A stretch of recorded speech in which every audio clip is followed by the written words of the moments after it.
오늘은 하나님 나라와 성령이라는 제목으로 지난주에 이어서 우리 같이 말씀을 함께 나누도록 하겠습니다. 사랑하는 성도님들, 우리가 가진 이 성경 이 전체를 아우르는 이 핵심 주제를 하나 말하라고 한다면 여러분 그것이 무엇일까요? 그것은 여러분 하나님 나라입니다. 구약 성경, 신약 성경 모두 하나님 나라에 대한 관심을 가지고 이야기는 흘러갑니다. 그래서 우리가 가지고 있는 구약 성경 제일 첫 번째 책인 이 창세기 1장과 2장을 보면은 하나님께서 이 땅에 처음으로 세워진 이 하나님의 나라인 이 에덴 동산이요. 그 에덴 동산의 이야기가 성경의 시작으로 나옵니다. 그리고 나서 여러분이 가지고 있는 우리 신약성경 맨 마지막 책, 이 요한계시록, 그 요한계시록의 맨 마지막 부분인 이 20장, 21장을 보면은요, 그 내용도 이 땅 가운데 새롭게 이제 임하는 새하늘과 새 땅으로서 이 완성된 하나님 나라인 이 에덴의 모습, 그래서 창세기 1장, 2장에서 보였던 그 에덴의 모습이 너무나 똑같게 그 모습이 재현되는 그것을 우리가 성경에서 볼 수가 있습니다. 그리고 나서 이제 중간 부분이라고 할 수 있는 창세기 3장부터 이 요한계시록 19장까지의 내용은 뭐냐? 그것은 3장 이후로 인간에 의해서 이 회파된 잃어버린 이 하나님의 나라인 이 에덴, 이 에덴을 회복해가는 하나님의 그 구원 이야기, 그것이 바로 우리가 가진 성경의 내용입니다. 그래서 한마디로 성경의 주제가 뭡니까? 라고 묻는다면 성경은 하나님 나라에 관한 이야기고, 그리고 이 나라를 회복해 가시는 하나님의 구원의 이야기, 그것이 우리가 가진 성경입니다. 그래서 이런 관점에서 우리가 신약 성경을 보면은요, 신약 성경은 하나님 나라가 예수님께서 이 땅 가운데 시작되었다 하는 것을 선포하면서 시작되는 것이 우리가 신약 성경인 것을 우리가 지난 시간에 보았고요. 그래서 이 하나님 나라가 시작되었음을 선포하는 그 메시지가 바로 복음입니다. 그래서 복음은 하나님 나라가 예수 그리스도를 통해서 시작이 되었고, 그리고 이미 하나님 나라가 임했음을 알게 되는, 그것을 전하는 기쁜 소식, 그것이 복음이죠.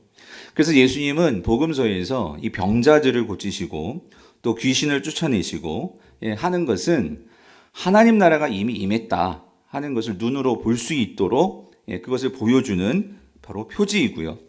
그리고 지난 주일에 말씀드렸듯이 예수 그리스도의 십자가의 죽으심과 부활은 하나님 나라를 이 땅에 이제 시작하는 이 결정적인 사건, 그것이 바로 예수님의 죽으심과 부활이다 하는 것을 우리가 지난 시간에 보았습니다. 그래서 이처럼 예수님의 이 삶과 죽음 그리고 사역, 이 모든 것들은 하나님 나라에 초점이 맞춰져 있는 것을 우리는 알 수가 있습니다. 그러므로 복음의 핵심은 예수님이 오심으로 하나님 나라가 시작되었다는 메시지이고, 따라서 우리 성도들은 그 무엇보다도 하나님 나라를 알고 그 하나님 나라를 이 땅에서 누려야 되는 것이 바로 성도가 가진 특권인 것입니다. 그래서 여러분 이제 확실하게 정리가 되셨죠? 예수님이 전하셨던 천국은 우리가 죽어서 가는 그런 천국을 말씀하신 것이 아니고, 예수님이 전하신 천국, 하나님 나라는 이 땅에서 시작된 그 하나님 나라를 성도가 누리는 것이고, 그리고 그 천국, 하나님 나라에 이 땅에서부터 들어간 성도들은 죽어서도 살겠고, 그리고 이 땅에서부터 영원히 이제 주님이 재림하시는 그때 완성되는 하나님 나라에까지 영원한 천국을 살아가는 자들이 바로 예수 그리스도를 믿는 성도들이다 하는 것을 우리가 지난 시간에 살펴보았습니다. 자, 그렇다면 여러분, 이러한 하나님 나라를 사는 성도들이라면 이 땅에서부터 어떤 삶을 살아야 될까요? 그래서 사도 요한은 요한일서 3장 3절에서 이렇게 그는 고백했어요. 같이 읽어볼게요. 시작. 주를 향하여 이 소망을 가진 자마다 그의 깨끗하신과 같이 자기를 깨끗하게 하는 일이에요. 여러분, 어디서 깨끗하게 하는 걸까요? 어디에서? 이 땅에서부터. 근데 무엇을 가진 자가? 이 소망을 가진 자가. 어떤 소망이요? 하나님 나라의 소망이요. 그래서 사도 베드로는 사도 바울은 동일하게 이 하나님 나라의 복음을 알고 그리고 이 복음의 소망을 가지고 사는 자들은 이 세상에서 다른 모습의 세상 사람들과는 다른 모습의 삶을 살 수밖에 없다. 예수 그리스도를 믿음으로 그 예수 그리스도의 통치를 받기 때문에 그리고 그 다시 오실 예수 그리스도를 기대하기 때문에 성도는 이 땅에서 다른 삶을 살아간다 하는 것을 사도 바울은 자신의 삶을 통해서 이렇게 선포합니다. 빌립보서 1장 20절 21절 말씀인데요. 나의 간절한 기대와 소망을 따라 아무 일에든지 부끄러워하지 아니하고 지금도 전과 같이 온전히 담대하여 자 여기 같이 읽어볼게요. 어떻게 해요? 살든지 죽든지 내 몸에서 그리스도가 존귀하게 되게 하려 하나니 이는 내게 사는 것이 그리스도니 죽는 것도 유익함이라요.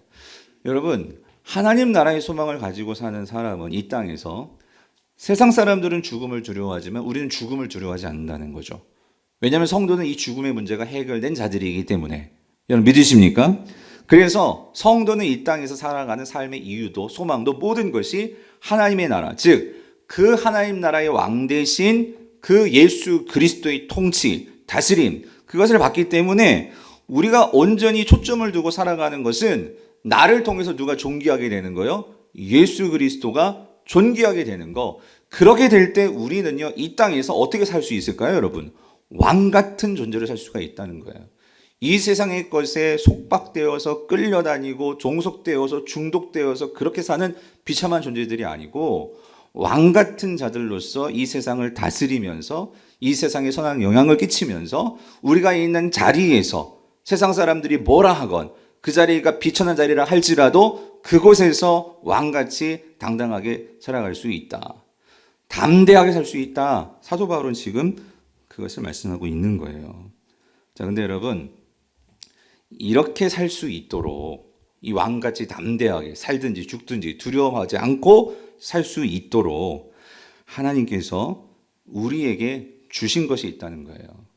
예수 그리스도께서 오늘 본문 3절에서 하나님 나라에 관한 일을 말씀하시면서 그런데 있잖아 얘들아 이렇게 되기 위해서는 조건이 있어 라고 말씀하시면서 오늘 말씀을 이어가시는데 자 오늘 3절과 4절을 이어서 한번 읽어볼게요. 그 조건이 뭘까? 자 같이 한번 읽어봅시다. 시작. 그가 고난받으신 후에 또한 그들에게 확실한 많은 증거로 친히 살아계심을 나타내사 40일 동안 그들에게 보이시며 하나님의 이 나라의 일을 말씀하시니라. 사도와 함께 모이사 그들에게 분부하여 이르시되 예루살렘을 떠나지 말고 내게서 들은 바 아버지께서 약속하신 것을 뭐하라? 기다리라요. 그러니까 무슨 말이냐면 3절에서 예수님께서 하나님 나라에 관한 일을 말씀하셨어요. 그러니까 하나님 나라가 이미 이제 임했죠. 시작했죠. 그런데 너희들이 그 하나님 나라를 살기 위해서는 반드시 이것이 필요해. 이것을 가져야 돼. 그 조건, 이것이 있어야지만 하나님 나라를 이제 너희들도 이 땅에서 살 수 있게 되는 거야. 예수님께서 그걸 말씀하시는 거예요. 그게 4절이라는 거예요. 자, 여기서 제자들이 반드시 가져야 할 조건. 예수님 두 가지를 말씀하시는데 첫 번째는 뭐죠? 예루살렘을 뭐 하지 말라고? 떠나지 말라고. 그게 첫 번째 조건. 두 번째는 뭐냐면 내가 너희들에게 얘기해 준 아버지께서 약속하신 것을 뭐 하라고요? 기다리라는 거예요. 이 두 가지. 자, 성도님들. 이게 도대체 무슨 말일까? 먼저 여러분, 예수님께서 이 하나님 나라를 살기 위해서 먼저 예루살렘을 떠나지 말라. 이 말씀을 하셨거든요. 자, 이 말의 의미는 무슨 말씀일까요? 사실 여러분, 제자들에게 지금 예루살렘이라는 곳은 어떤 곳일 것 같으세요? 이거 되게 위험한 곳이에요. 왜 그러냐면 이제 예수님께서 부활하셨거든요. 그래가지고 무덤 문이 열려져 버렸어요. 로마의 총독이 빌라도의 인이 박혀 있는 그 아무것도 누구도 움직여서는 안 되는, 그래서 로마 군병들이 지키고 있었던 그 무덤 문이 열려져 버렸거든요. 그리고 더 중요한 것은 거기서 뭐가 없어져 버렸어요? 예수님의 시신이 없어져 버린 거예요. 그러니까 지금 로마 군사들은 난리가 난 거죠. 그리고 더 달달달 떨고 있는 것은 지금 종교 지도자들이죠.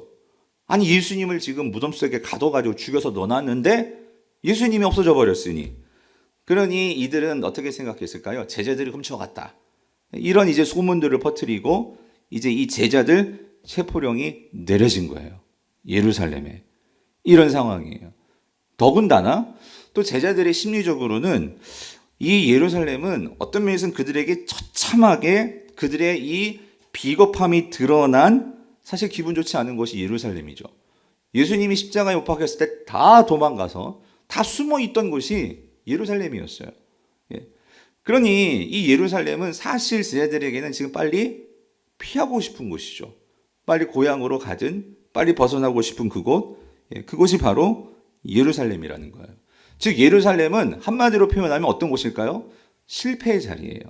제자들에게는 실패의 자리고 위험의 자리이고 도망치고 싶은 자리이고 벗어나고 싶은 자리, 그게 예루살렘이라는 거예요. 근데 예수님은 뭐래요? 너희들이 뭐 하지 말라고? 어딜 떠나지 말어? 예루살렘은 떠나지 말어. 왜 그렇게 말씀하시는 걸까? 그런데 그 예루살렘에 하나님께서 보내시는 것이 있다는 거예요. 그게 무엇일까요? 성령이라는 거죠.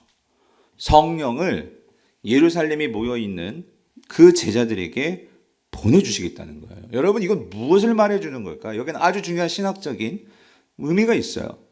그것은 성령은 어디에 임하느냐? 실패한 자들에게 찾아오시는 하나님의 은혜가 성령이라는 거예요.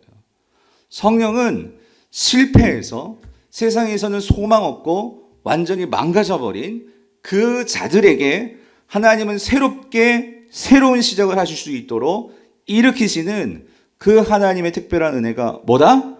성령이라는 거예요.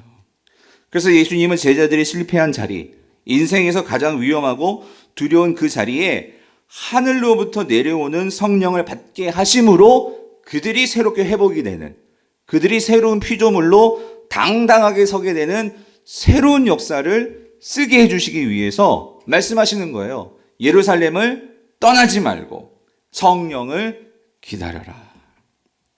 사랑하는 성도님들, 오늘 저와 여러분의 삶 속에서도 이런 예루살렘이 있어요. 피하고 싶고 도망치고 싶고 잊어버리고 싶고. 그런데 여러분, 돌이켜 생각해 보면 오늘 우리 집사님도 기도해 주셨지만 오늘 우리의 인생에서도 우리가 피하고 싶었던 그곳, 지우고 싶었던 그곳, 그곳에서부터 하나님의 역사는 일어날 수 있음을 여러분 꼭 믿으시기를 바랍니다. 근데 조건은 뭐예요? 우리가 그것을 회피하지 않고 거기에서 뭘 붙들 때? 성령이에요.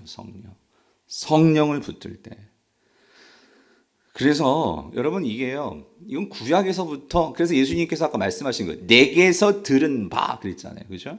이게 뭘 의미하는 거냐면 사실 구약에서 하나님은 이것을 말씀하셨어요. 실패한 자들을 그냥 내치지 않고 실패한 자들을 다시 일으키실 하나님의 역사를 이미 말씀하셨어요. 사실 여러분 구약 성경에요. 이 땅에서 하나님이 세우신 하나님 나라의 백성들은 누구였죠? 이스라엘 백성들이었어요. 근데 이스라엘 백성들은 하나님 나라의 백성들로서 그들은 과연 성공했을까요? 아니요. 그들은 실패했어요. 그들은 하나님 나라의 백성들이 되지 못했어요. 그래서 결국 그들이 심판받은 거예요. 그래서 그들은 우리가 구약 성경에서 이들이 나중에 포로로 끌려가죠. 어디로? 바벨론으로. 그게 바로 심판이에요. 심판. 그런데 그렇게 그들이 실패한 자리, 그들이 이제 하나님의 백성으로서 완전히 이제 실패한 그 바벨론 땅, 그 실패한 자리에 누가 찾아오시냐면 하나님께서 찾아오시는데 놀라운 일을 거기에서 이루시죠. 이걸 예언하셨는데, 자, 에스겔 37장 5절을 보면 하나님께서 바벨론의 포로로 끌려와 있는 이스라엘 백성들을 향해서 그 땅에 활동하는 에스겔 선지자를 통해서 이렇게 예언하셨죠. 우리 같이 한번 읽어볼게요. 시작. 주 여호와께서 이 뼈들에게 이같이 말씀하시기를 내가 생기를 너희에게 들어가게 하리니 너희가 살아나리라 라고 말씀하셨어요. 여러분 지금 이 상황을 꼭 이해하셔야 돼요. 지금 이스라엘은 지금 실패한 자리에 있단 말이에요. 완전히 실패해서 이렇게까지 하나님은 말씀하셨어요. 지금 여기서 이 뼈들에게 이 말은 뭐냐면 완전히 죽어버린, 메말라버린 지금 뼈들이 가득한 그러한 골짜기에 에스겔이 서 있는 거예요. 근데 거기에서 하나님께서 놀라운 환상을 보여주세요. 이 뼈들이 살아나는 거예요. 그런데 이 뼈들은 뭘 보여주려고 하느냐? 이 뼈들은 도대체 무엇일까요? 지금 이스라엘의 상태라는 거예요.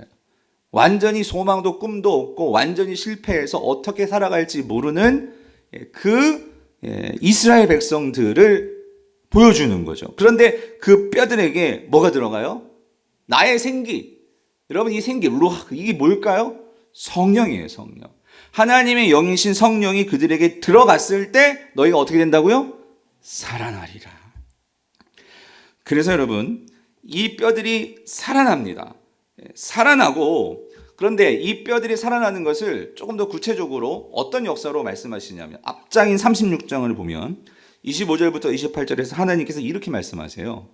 맑은 물을 너희에게 뿌려서 너희로 정결하게 하되 곧 너희 모든 더러운 것에서와 모든 우상 숭배에서 너희를 정결하게 할 것이며. 여러분, 제가 금요기도 때도 말씀드렸지만 이스라엘의 실패의 원인은 우상 숭배입니다. 그런데 이 우상 숭배를 완전히 죽여버리겠다. 26절. 또 새 영을, 자, 여기가 중요해요. 어디에 두느냐? 너희 속에. 근데 여기가 어디예요? 너희 마음이죠. 그래서 이 너희 마음을, 새 마음을 너희에게 주되 너희 육신에서 굳은 마음을 이제 어떻게 해요? 완전히 이제는 제거해버리고 부드러운 마음을 줄 것이며 또 내 영을 너희 속에 두어, 여기가 중요해요. 너희로 내 율례를 어떻게 해요? 행하게 하리니. 하나님의 말씀을 따라 이제 너희들이 순종하며 살 수 있도록 그렇게 하리니 너희가 내 규례를 지켜 행할지라. 그리고 28절 언약적인 그 말씀이죠. 내가 너희 조상들에게 준 땅에서와 너희가 거주하면서 내 백성이 되고 나는 너희의 뭐가 되어? 하나님이 되리라. 다시 말하면 새 언약을 맺을 것이다. 언약이라는 것은 너희와 다시 신실한 관계로 나아갈 것이다. 하나님께서 말씀을 하신 거예요. 즉, 뭘 말씀하시죠? 간단히 말하면 새로운 창조를 하시겠다는 거예요. 너희들을 무엇을 통해서? 성령을 통해서. 그런데 여러분, 이게 어떻게 이제 성취가 되냐고요? 이건 구약에서 말씀하신 건데 이게 언제 성취되냐는 거예요. 이게 언제 성취되는 거예요? 누구를 통해서? 예수 그리스도를 통해서. 그 예수 그리스도의 십자가의 죽으심과 부활을 통해서 지난주에 말씀드렸죠? 예수님이 이제 만왕의 왕으로서 서시게 되면 그 예수님이 권세를 가지시고 하늘에서 이거를 보내주신다는 거예요. 그게 뭐예요? 아버지가 약속하신, 구약에서 약속하신 뭐요? 성령을 보내주겠다. 그래서 5절을 보세요. 이렇게 말씀하시죠. 5절. 요한은 물로 세례를 베풀었으나 너희는 몇 날이 못되어 성령으로 세례를 받으리라 하시느니라요. 사랑하는 성도님들, 세례 요한도 세례를 베풀었어요. 그죠? 근데 세례 요한이 베푸는 세례는 물로 주는 세례였죠. 이 물세례의 의미가 뭘까요? 이 물세례의 의미는, 여러분, 세례 요한은 앞으로 오실 메시아, 즉 예수 그리스도를 준비하는 사역을 하는 자였어요. 그러므로 세례 요한이 물세례를 줄 때 많은 유대인들이 그에게 몰려들었죠. 그랬을 때에 이 세례 요한이 주는 세례의 의미는 이거였어요. 내가 얼마나 하나님 앞에서 무능하고 내가 죄인이고 실패한 자인지를 깨닫게 하는 세례가 바로 세례 요한의 물세례였어요. 내가 정말 실패한 자인 것을 알아야지만 우리는 하나님을 근거하게 되는 거예요. 내가 정말로 이 자리에 나의 소망이 없음이 정말로 철저하게 보여져야지만 거기서 우리는 하늘의 소망을 소망하게 되는 거예요. 오늘 이 세례 요한의 세례는 내가 정말 죄인이구나, 나는 그 메시아가 아니고선 살 수가 없구나 하는 것을 깨닫게 하는 것, 거기까지였어요. 세례 요한의 세례는 하나님 나라의 백성을 만드는 데까지는 나아가지 못했어요. 그런데 오늘 예수님이 주시는 세례요, 이것은 뭐로 주는 세례예요? 성령으로 주는 세례라는 거예요.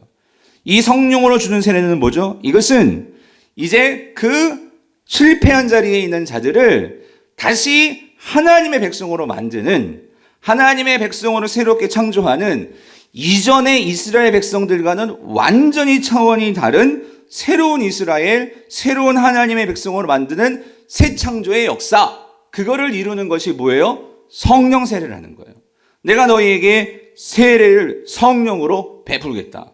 그러면 여러분, 이것이 가능한 것은, 이 새 창조가 가능한 것은 여러분 성령은요 창조의 영이기 때문이라는 거예요.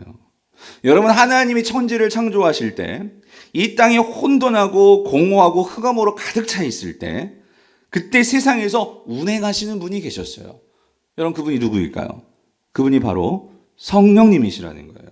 여러분 2절을 보세요. 창세기 1장 2절 이렇게 말하죠. 땅이 혼돈하고 공허하며 흑암의 깊음 위에 있고, 그런데 여기요, 하나님의 영은 뭐래요? 수면 위에서 뭐했다? 운행하시니라 해요. 여러분 하나님이 창조하실 때 여러분 이 땅이 혼돈했어요. 공허했고 어두웠고 무질서였어요. 그런데 거기에 하나님의 영이 계셨대요. 그리고 그 하나님의 영이 여기서 운행하시다라는 이 단어의 의미는요, 이것은 그 하나님의 영이신 성령이 새로운 창조를 계획하고 계셨다는 거예요. 준비하고 계셨다는 거예요. 그런데 하나님께서 이제 말씀하시자마자 그 말씀에 따라 순종하면서 시행하시는 분이 누구냐면, 그것이 누구예요? 성령님이셨다라는 거예요. 사랑하는 성도님들, 성령이 하시는 능력 가운데 성령은 무슨 역사를 하시느냐? 창조의 역사를 하신다는 거예요. 실패한 자리, 혼돈의 자리, 공허한 자리, 흑암의 자리에서 그것을 새롭게 바꾸어 주실 수 있는 그 하나님의 영, 하나님의 능력, 여러분 그건 뭐예요? 성령님이시라는 거예요. 여러분 이걸 여러분의 삶에 잘 적용하셨으면 좋겠어요. 뭐냐면 성령은요 지금도 우리 삶에서 새롭게 창조하시는 분이세요. 내 삶에 막혀있고 어둡고 흑암이 있고 공허함이 있을 때 여러분 세상의 것으로 채워서는요 결코 그것이 떠나가지 않아요. 성령으로 충만하게 되어서 성령으로 내가 지배를 당할 때 여러분 거기에서 새 창조의 영, 성령께서 역사하심을 여러분 믿으시기를 바랍니다. 그러므로 이것이 신약에 와서 성령이 동일하게 새로운 창조를 하시는데 어떻게 창조를 하시느냐? 하나님의 백성을 창조하신다는 거예요. 그런데 여러분 이게 구약과 다른 것은, 구약에서의 이스라엘 백성은 혈통적으로 유대인만, 히브리 사람만 그들이 하나님의 백성이 되었어요. 그런데 성령이 임하게 되어서 성령으로 세례를 받으면 어떻게 하나님의 백성이 됩니까? 이제는 구약의 그러한 혈통적인 조건, 신분적인 조건, 이 모든 것들을 다 뛰어넘어서요, 이 히브리인이나 헬라인이나 이방인이나 할 것 없이, 남자나 여자나 할 것 없이, 주인이나 노예나 할 것 없이 누구나 다 예수 그리스도의 이름을 부르며 그들을 믿는 자들은 뭐가 돼요? 하나님의 자녀가 된다는 거예요. 이것을 이미 하나님께서 말씀하셨죠. 요엘 2장 28절 29절에서 뭐라고요? 그 후에 내가 내 영을, 자 여기가 중요해요, 누구에게 부어주리니? 만민에게 부어주리니에요. 예. 여러분 구약에서는요 특정한 사람, 특정한 직분, 그런 사람들에게만 성령이 임했어요. 근데 이제는 아니야.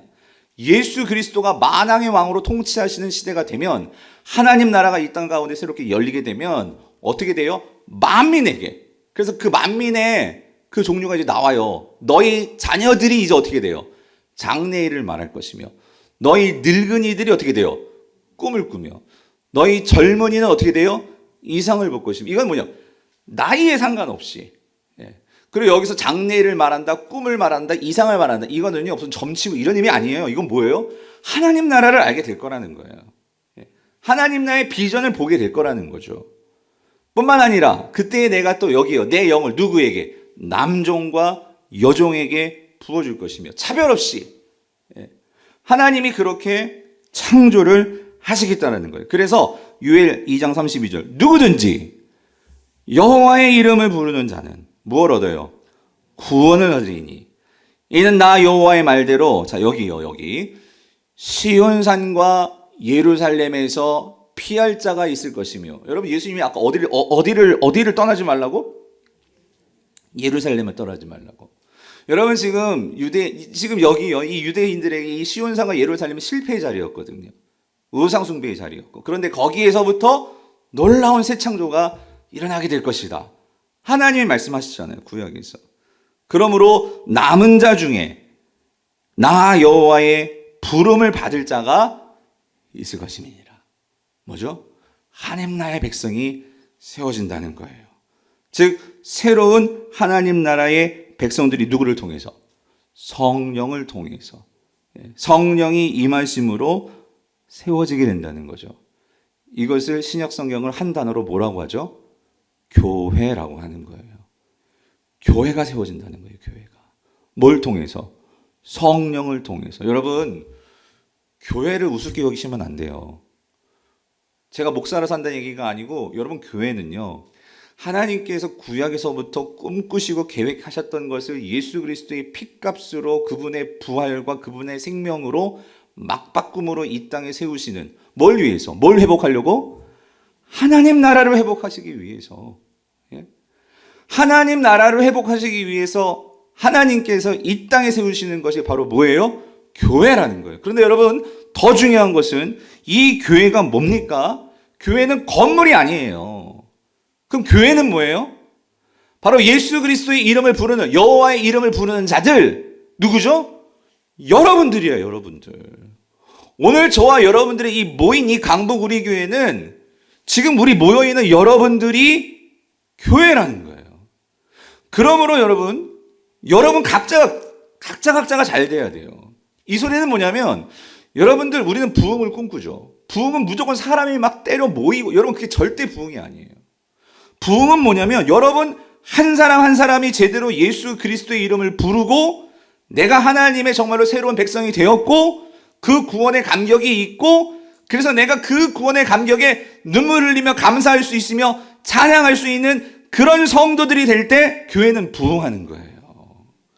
사랑하는 성도님들, 그러므로 이 여러분들이 지금 이 자리에 앉아 있다는 것이 이게 얼마나 놀라운, 그 창세기부터 흘러나오는 이 하나님의 거대한 구원의 역사 속에서 내가 그 속에 들어와 있다는 것을 정말 깨닫게 될 때, 여러분 어떻게 우리가 감격하지 않을 수가 있냐는 거죠. 그리고 그 한 사람 한 사람이 그런 하나님께서 그렇게 부르시고 모은 사람이라면 우리가 어떻게 그 한 사람 한 사람을 소중하게 여기지 않을 수 있겠냐는 거죠. 어떻게 서로 미워하고 어떻게 서로 이간질하며 어떻게 우리가 그럴 수 있냐는 거죠. 여러분, 교회를 사랑하시기를 간절히 바랍니다. 교회를 사랑하는 자 하나님께서 사랑하십니다. 그러므로 여러분, 부흥은 다시 말씀을 드려요. 사람 많이 모이는 거 그게 아니고, 부흥은 내가 다시 살아나는 거예요. 부흥은 내 안에서 하나님을 갈망하고 하나님을 감격하는 마음이 다시 살아나는 거예요. 부흥은 내 삶이 온전히 하나님의 다스림을 받게 되는 것이 부흥이에요. 근데 이 부흥을 일으키는 영이 누구예요? 성령이라는 거예요. 성령.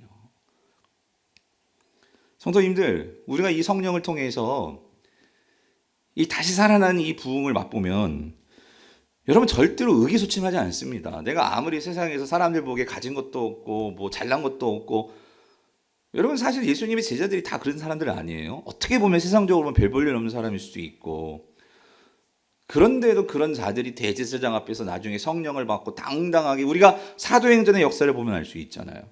예. 그게 왜 그런 거예요? 이게 성령을 통한 새로운 창조와 부흥의 영이 그들에게 충만하게 임하게 되니까 그 역사가 일어나게 되었다는 거죠. 내가 예수 그리스도를 따르는 게 너무 좋으니까, 내가 예수 그리스도와 함께 사는 삶이 너무 기쁘니까, 이런 부흥을 경험했는데 여러분 어떻게 다시 세상으로 돌아갈 수 있겠어요?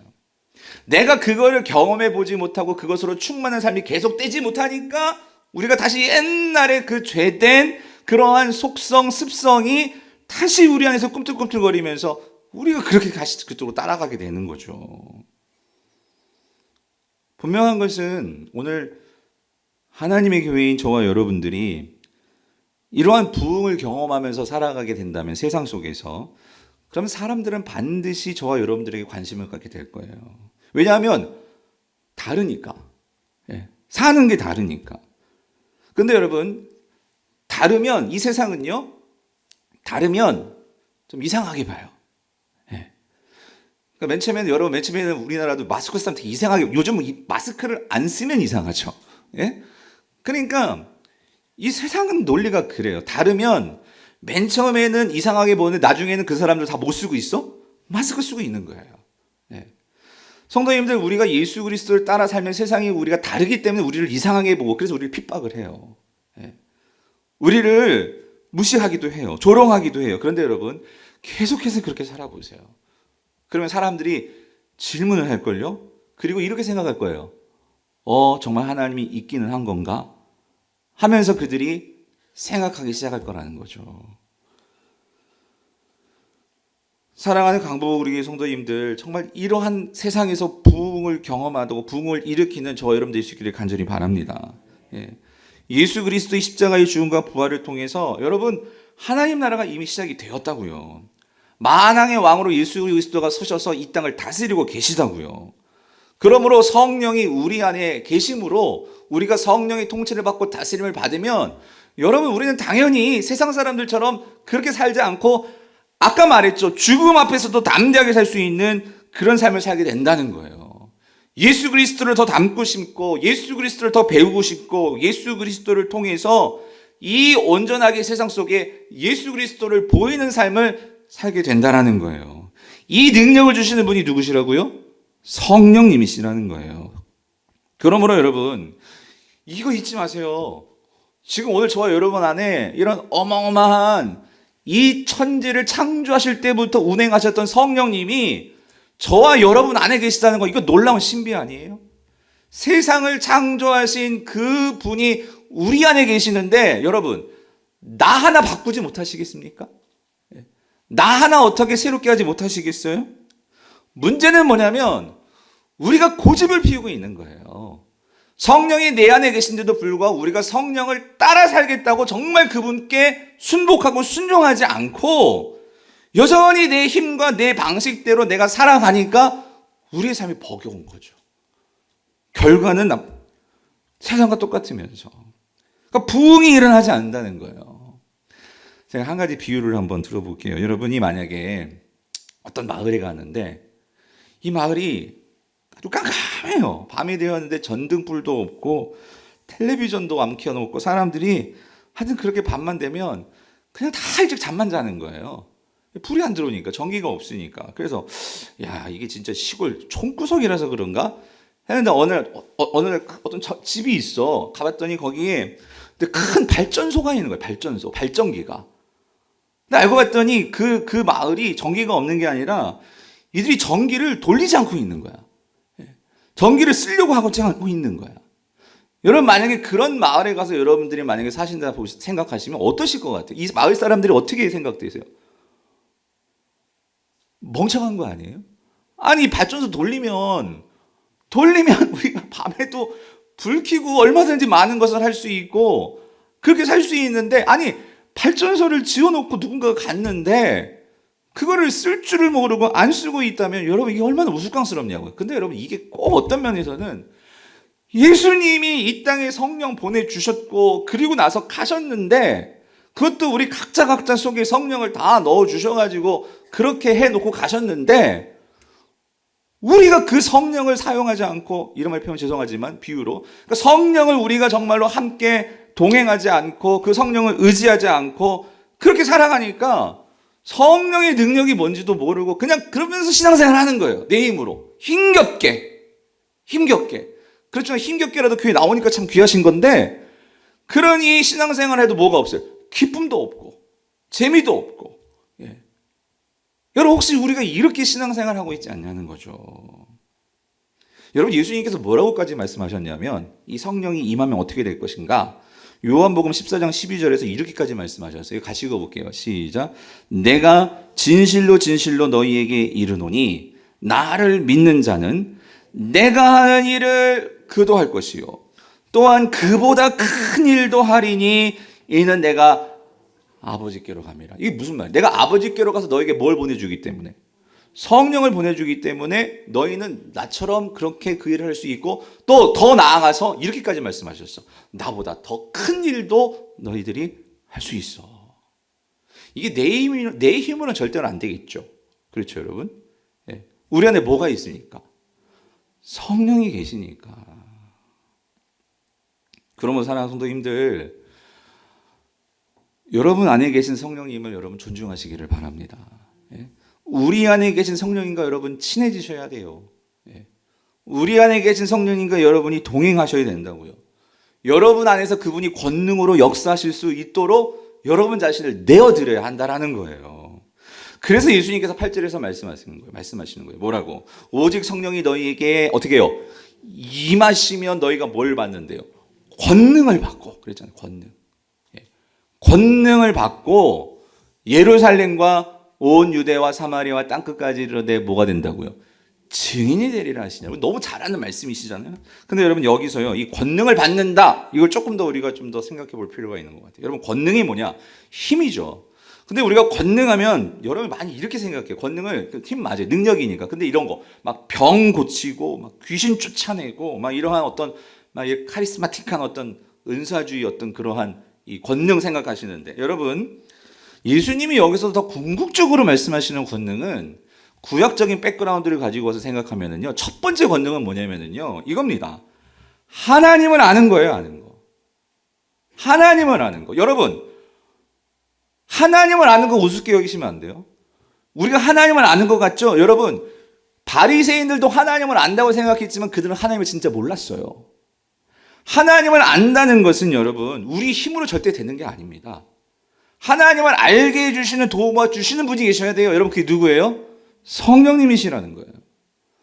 성령님이 임할 때, 여러분 아까 봤죠? 요엘 말씀. 성령이 임하면 젊은이들도, 그리고 늙은이들도, 그리고 누구였죠? 자녀들도 그들이 꿈을 꾸고, 이게 뭐냐면은요, 하나님의 영이신 성령이 임하니까 그들이 나이에 상관없이 누구를 알 수 있어요? 하나님을 알게 되는 거예요. 구약 시대에 하나님을 알 수 있는 자들은 제사장들 뿐이었어요. 그런데 이제는요, 우리가 하나님을 우리 모두가 알 수 있단 말이에요. 여러분, 이건 권능이에요, 권능. 제사장의 평등화가 일어난 거예요. 그래서 루터는 만인 제사장을 말하죠. 오늘 우리가 하나님을 알 수 있다는 것은 여러분, 이 세상에 이것보다 큰 권능이 어디 있어요? 하나님을 아는 것부터 우리가 신앙생활이 새로워질 수 있는 건데, 여러분 우리가 얼마나 하나님을 알려고 애쓰냐 말이죠. 그래서 호세아 선지자는 여호와를 알자, 힘써 여호와를 알자, 그렇게 얘기를 하잖아요. 여러분, 이 하나님을 안다는 거, 그래서 여러분 하나님의 말씀을 내 마음에 새길 때, 여러분 성령이 우리에게 도와주시면, 성령이 우리에게 뭘 도와주시냐면 하나님의 사랑을 알게 하신단 말이에요. 하나님의 사랑을. 이거에 대해 자세한 설교는 제가 지난 금요 기도회 때 설교했으니까 그 설교 꼭 한번 들어보세요. 추천해 드립니다. 시간이 다 말씀 못 드리니까. 왜 그러냐면 여러분, 하나님의 사랑이 깨달아져야지만 우리는 말씀에 순종할 수 있게 돼요. 이게 짐이 안 돼요. 하나님의 사랑을 모르고 신앙생활 하려면 모든 게 짐이야. 봉사하는 것도 짐이고, 예배 나오는 것도 짐이고, 모든 게 짐이야. 근데 여러분, 내가 뭔가를 너무너무 좋아해. 예? 그러니까 이게 너무나 사랑스러워. 그러면 그게 좋아서 하는 게 여러분 그게 짐이 돼요? 아니죠. 이게 얼마나 큰 기쁨인데. 예. 여러분, 그게 권능이에요. 하나님을 아는 권능을 준다는 거죠. 두 번째 권능은 뭐냐면, 두 번째 권능은 죄를 이기는 권능이에요. 여러분, 성령이 우리 안에 오셨지만 잘 보세요. 죄도 역시 여전히 우리 안에서 역사를 합니다. 예. 근데 한 가지 달라진 거 있어요. 뭐가 달라졌냐면, 성령이 우리 안에 오심으로 이제 그 예수 그리스도가 죄를 이기셨기 때문에 이제 더 이상 죄가 우리 안에서 주인 노릇은 못해요. 우리의 주인은 누구예요? 만왕의 왕이신 예수 그리스도세요. 그러면 근데 우리가 왜 죄를 따라가냐면, 우리가 죄인을 제대로 그러니까 우리가 주인을 제대로 파악을 못하는 거예요. 예수 그리스도가 우리의 주인이 되셨는데, 그러므로 우리가 그 주님을 따라가야 되고 그 주님과 함께하면 우리는 죄를 이길 수가 있는데, 우리는 여전히 죄를 못 이겨. 나 또 넘어졌어. 또 반복했어. 그러면서 우리는 여전히 이 연민에 빠지고, 역시 나는 안 돼. 여러분, 이게 뭐냐면 이 옛날 죄된 그러한 습성에 빠져 살던 삶에서 항상 거기에 그냥 그렇게 우리가 흘러가는, 그렇게 되어지는데, 여러분 성령은요, 여러분 꼭 기억하세요. 여러분 죄 이길 수 있어요. 우리가 거기서부터 우리가 발라져야 돼요. 여러분 죄를 끊을 수 있고요. 여러분의 그런 중독되어 있는 거 끊을 수 있고요. 여러분 분명히 우리 이길 수 있어요. 왜냐하면 성령이 계시니까. 믿으시기를 바랍니다. 그러므로 성령께서 우리 안에서, 성령은 하나님 말씀에 순종할 수 있는 능력을 주세요. 그러면 첫 번째는 우리가 이게 동기를 바꿔야 돼. 난 죄를 이길 수 있어. 그리고 죄를 이길 거야. 그러면서 우리가 말씀을 따라 점점 살아가게 되면, 여러분 놀라운 게 뭔지 아세요? 죄가 이제 버겨온 거예요. 예. 왜냐하면 그 영광스러움이 좋으니까 이 죄 때문에 그게 막히고 그것이 끊어지는 게 그게 싫어요. 그게 두려운 거야. 그래서 죄를 멀리하게 된단 말이에요. 예. 여러분 이게 권능이에요. 이거를 경험할 수 있게 되기를 간절히 바랍니다. 마지막으로 성령이 주는 권능은 뭐냐? 고난을 이길 수 있는 권능을 주신단 말이에요. 성령은 우리로 하여금 그리스도로 인해서 고난받는 것을 두려워하지 않게 만든다는 거예요. 왜 그러냐면 성령이 우리의 눈을 열어주세요. 예수 그리스도가 왜 나를 위해서 십자가에서 그렇게 고난을 당하셨는지를 볼 수 있고 깨닫게 해주신단 말이에요. 그렇게 되면 우리도 그러한 고난을 따라 주님을 따라 나아가는 길이 우리에게 어떤 그런 고행이고 다른 종교처럼 막 그런 고행을 통해 가지고 내가 뭔가 득도한 이런 차원이 아니고 우리가 그 고난을 통해서 우리가 주님과 더 가까워지고 주님의 마음을 헤아리게 되고 그러면서 더 큰 영광에 대한 기쁨과 그 소망으로 우리가 나아가게 되는 이러한 우리를 인도해 주는 견인차가 성령이란 말이죠. 그래서 사도 바울은 로마서 5장 3절 5절에서 이렇게 얘기해요. 다만 이뿐 아니라 우리가 환난 중에 있어요. 그런데도 즐거워할 수 있어. 왜 그러냐면 환난은 인내는 연단은 우리를 어디로 이끌어? 소망으로 이끌기 때문에. 근데 여기 중요해. 그런 소망이 생기는 것이 어떻게 생기냐면 소망이 우리를 부끄럽게 하지 아니하면 여기 이거 보세요. 뭐라고? 우리에게 주신 뭐로 말미암아? 성령으로 말미암아. 우리에게 주신 이 성령으로 말미암아 이렇게 된다는 거예요. 그래서 결국 이것이 뭘 깨닫게 해줘? 하나님의 사랑이 어떠한지를 깨닫게 해주기 때문에. 그러므로 우리가 뭘 이길 수 있어요? 고난도 넉넉히 이길 수 있게 한다라는 거예요. 사랑하는 성도님들, 내가 하나님을 아는 권능이 있어요. 죄를 이기는 권능이 있어요. 또 고난을 이기는 권능도 있어요. 그렇게 우리가 살아가요. 그렇게 살아간다면 여러분 세상 사람들이 우리를 볼 때 어떻게 볼까요? 누가 보일까요? 다르게 보이지 않겠어요? 예수 그리스도가 보이지 않겠어요? 그래서 예수님은 말씀하세요. 이런 권능이 생기니까 권능을 가지고 너희들 교회 안에만 머물지 마라. 어떻게 하래요? 예루살렘에서 어디로 나아가래요? 유대와 사마리아와 땅끝까지 이르러서 나의 뭐가 되래요? 증인이 되라. 증인이 되라. 복음을 가지고 나아가라는 거예요. 이 하나님 나라의 복음을 가지고 세상 속으로 나아가서 그 권능을 가지고 살아내라는 거예요. 살아가라는 거예요. 그럴 때 성령은 너 안에서 더욱더 그 생기와 능력을 가지고 세상에 죽어가는 곳, 세상의 마른 뼈와 같은 그런 사람들, 그들에게까지 너희들이 전하는 하나님 나라의 복음을 통해서 그들이 살아나게 되는 이 역사를 이루게 될 거야. 그러면서 하나님 나라는 점점 어떻게 되는 거죠? 확장되어 간다는 거예요. 사랑하는 성도님들, 이 일에 내가 지금 부름받았다는 이건 특권입니다. 특권. 하나님 나라의 이 확장의 이 역사에 내가 동참해서 그걸 볼 수 있다는 것은 여러분 이건 특권이죠. 특권. 그러나 여러분 하나님 나라의 복음을 전할 때 여러분 속지 마세요. 맨 처음에 거부해요. 사람들이. 그냥 자기가 사는 방식이 이게 편하기 때문에. 그런데 여러분 그들이 거부한다고 해서 여러분 거기서 우리가 주눅들면 안 된다는 거예요. 왜 그러냐면 예수님이 말씀하셨어요. 뭐라고 말씀하셨냐면 천국은 마치 뭐와 같다? 겨자씨와 같다. 겨자씨가 얼마나 작아요, 여러분. 그런데 그 하나님 나라의 복음을 가지고 여러분이 세상 속에서 살아가면서 그렇게 살아가는 것을 보일 때 하나님 나라의 복음을 전할 때 그 겨자씨가 땅에 심기어지면 어떻게 된다고 그랬어요? 큰 나무가 된다고 그랬잖아요. 그래서 그 한 알이 떨어져서 엄청난 열매를 맺게 되는데 30배, 60배, 100배의 열매를 맺게 될 것이다. 그럼 여러분 꼭 기억하세요. 하나님 나라는 여러분 이게 대량 생산으로 막 한 번에 와장창 이렇게 되는 게 아니라는 거예요. 그럼 하나님 나라는 어떻게 되는 거예요? 먼저 여러분부터 시작해서 한 사람에게 복음을 전하고 그 한 사람을 잘 양육하고 그 사람을 제자로 잘 클 수 있게 도와주고 리더로 만들고 그렇게 될 때 한 사람의 변화를 통해서 하나님 나라는 확장되어 간다는 거예요. 여러분 가정에서 지금 여러분 한 사람이 변화돼야지만 여러분을 통해서 이제 남편이 자녀들이 그리고 내 형제들이 변화가 되는 거예요. 나도 변화되지 않으면서 너 변해라? 여러분 말이 안 되는 거죠. 예. 오늘 우리 안에서 저와 여러분들이 이런 하나님이 주신 성령의 이 권능을 가지고 여러분들이 세상 속에서 살아갈 때 여러분 반드시 그런 변화가 일어나게 된다는 거예요. 그래서 먼저는 여러분 이걸 점검하셔야 돼요. 뭐냐면 내 안에 이 하나님 나라의 복음이 선명하게 잘 들어서 있는가를 여러분들이 보셔야 된다는 거예요. 하나님의 복음을 여러분들이 잘 정리가 돼야 돼요. 정리가. 내 안에서. 그리고 그것이 나의 삶 속에서 진정한 기쁨이 되어야지만 여러분 복음은 폭발력을 갖게 되는 거예요. 그 하나님의 복음을 내가 정말로 경험하고 그 복음으로 살아가 봐야지만 여러분 거기서 복음의 권능들이 흘러나가게 된다는 거죠. 그래서 여러분 오늘 이 시간 도전합니다. 제가 여러분께 묻고 싶은 건 이거예요.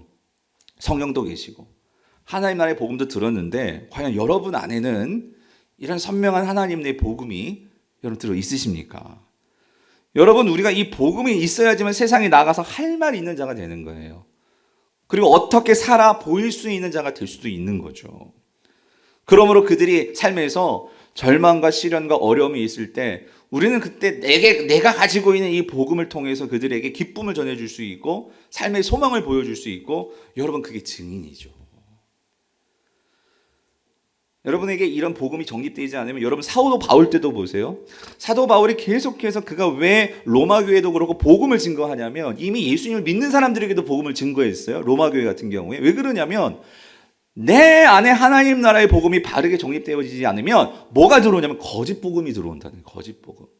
그게 갈라디아서도 그렇고 로마서도 그렇고 거짓 복음이 들어오니까 성도들이 이상하게 계속해서 신앙생활을 한다 하지만 세상 사람들처럼 똑같이 살아가는 거예요.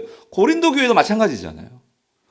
오늘날 성도들 안에도 하나님 나라의 복음이 정확하게 선명하게 자리 잡고 내가 이해하지 못하고 있으면 우리에겐 뭐가 들어오냐면 세속적인 복음이 들어온다는 거예요.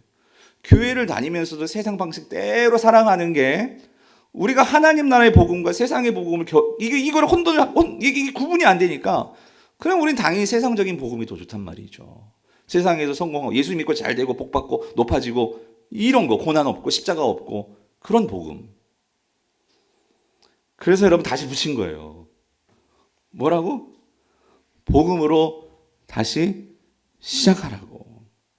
그래서 여러분 다음 주에 여러분이 좀 더 이제 광고를 드리겠지만 이번에 제자 훈련을 하기가 어려워요.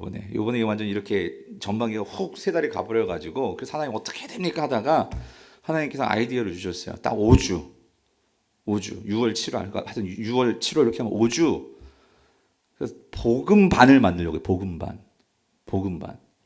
그래서 5주간 동안 복음을 정리하려고 복음을 하나님 나라의 복음을.